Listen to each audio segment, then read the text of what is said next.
for the latest from Iran. This just in, the Israeli military says that it is currently attacking military infrastructure in the southwest of the country.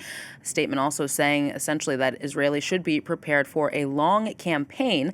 That came after the Israeli military said earlier that it had killed a top Iranian commander Saturday. Saeed Izzadi, who led the Palestinian Corps of the Quds Force, was killed in an airstrike on an apartment in the city of Qom, according to the Israeli defense minister.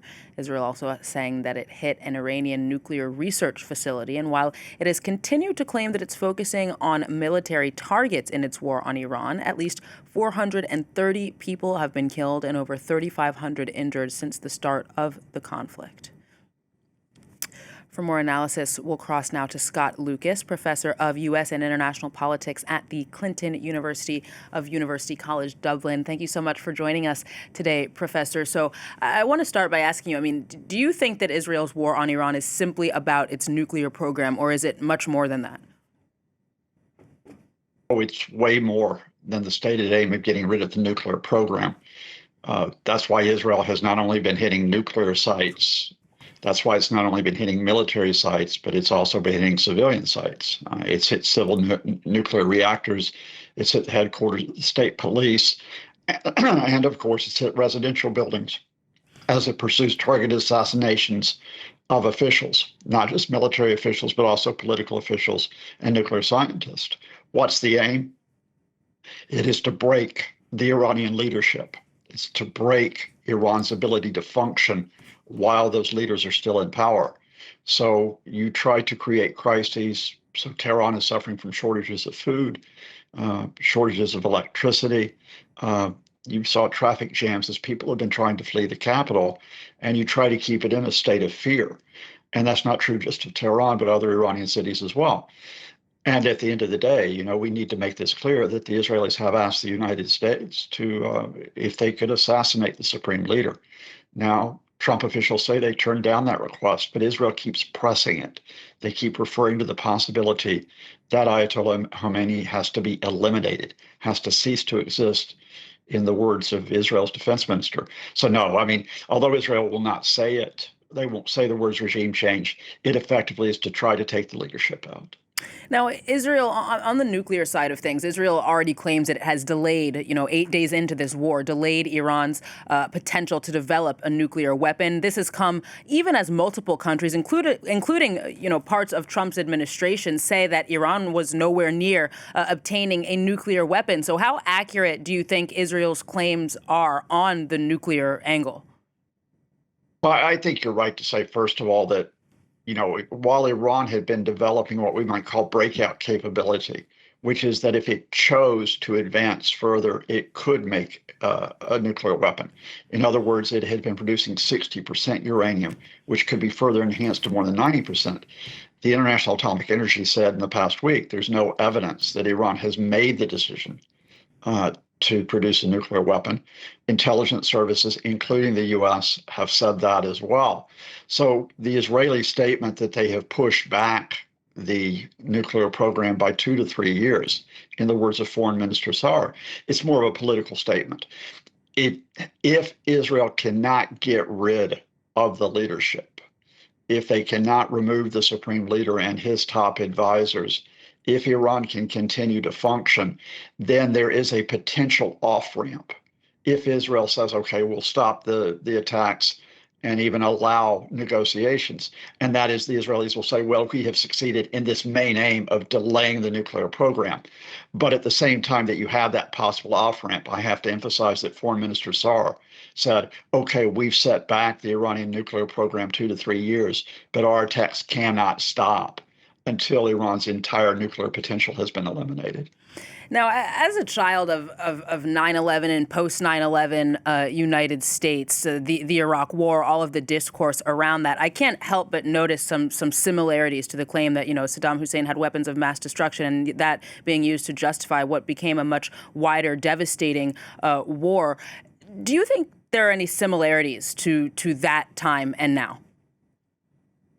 I think that's quite interesting. And I think, Iraq and Iran are neighboring countries, but I think you have to go farther beyond saying that weapons of mass destruction was invoked in both of these cases, and that in both of these cases, you at least had the prospect of removing the leadership as being a goal as it was pursued. And the reason why I say you have to go farther is we know what happened in Iraq after Saddam Hussein was removed. We know that you had years of deadly insurgency, deadly civil war. And you have to ask that if Iran falls into disarray, if Iran suffers this mass destruction and the supreme leader and his advisors went, what would happen? Would there be a power vacuum? The country is largely Shia, so you don't face that split of Shia Sunni that we had in Iraq, but would you have different factions fighting each other? I am no fan of the Iranian regime. In fact, I have long criticized it, and I cannot visit the country because of that criticism. But I have to say, it is one thing to go in and bomb a leadership. It is one thing to go in and carry out targeted assassinations. It's one thing to destroy a country's infrastructure. It's another to expect that that country can function effectively if the leadership goes. And I have to say this, there is some analysis out there with which I have sympathy that the Israeli government doesn't care if the country falls into disarray. They don't care if it falls into chaos because Israel doesn't border Iran. So let other people in the region deal with all the fallout. From Iran's perspective, Professor, its allies are either severely weakened or clearly unwilling, at least for now, to get directly engaged on its behalf in this war, even without U.S. involvement. It does not appear, then, that Iran is in a position to win or even inflict any serious damage on Israel, especially, again, as the possibility of U.S. involvement hangs over their heads. So what is Iran's strategy? I mean, what cards realistically can Tehran play? And is there any exit from this crisis for Iran other than some of the things that you just kind of suggested there? That's to say, the total collapse of the regime. Iran's leadership attempt is to survive. I mean, that's what we're talking about here. While the supreme leader is in a bunker, and as we have just found out from Iranian officials, has named 3 potential successors as candidates should he be killed. How are they trying to survive beyond that? Well, you saw that yesterday when the Iranian foreign minister met the counterparts from France, from Germany, from the UK, and the EU, and that is to open up some type of space for negotiations. Now, those negotiations won't happen immediately because Israel's continuing to attack.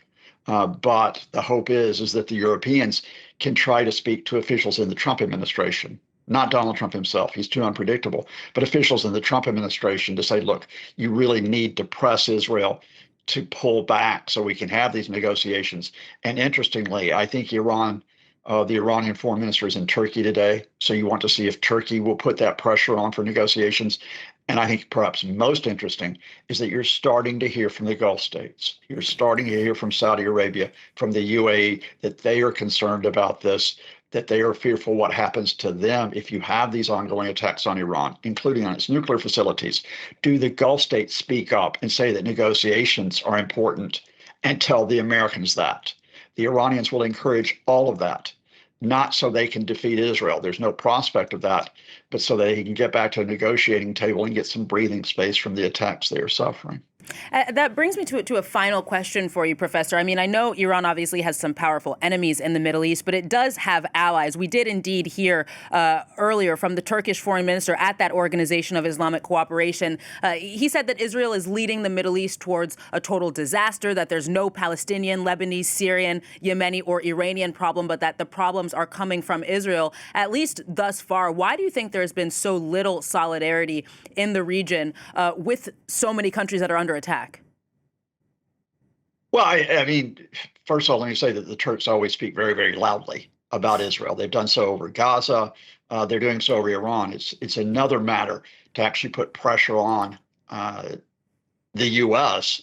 to then put pressure on Israel to get to negotiations. And that's why you haven't seen those countries go further in their actions. Turkey doesn't want to risk antagonizing the Trump administration. It's in the middle of discussions with the U.S. in terms of military assistance. It's trying to develop a relationship with an unpredictable Trump. The Gulf states, who only a few weeks before the Israeli attacks were flattering Trump on his tour, to try to get the advances in AI, the advances in high tech, all those American technological abilities that they would like to capitalize on. They don't want to jeopardize that. And if they go too far in supporting Iran, it could antagonize not just Donald Trump, but very powerful people in Washington, including in Congress. So everybody treads carefully, although I think in the last 24, 48 hours, they're starting to go a bit further to say the cost to us from this instability in the region means we may have to speak out more loudly to Washington about stopping the Israelis. See if that makes any difference then. Professor Scott Lucas, thank you very much for joining us today. Thank you.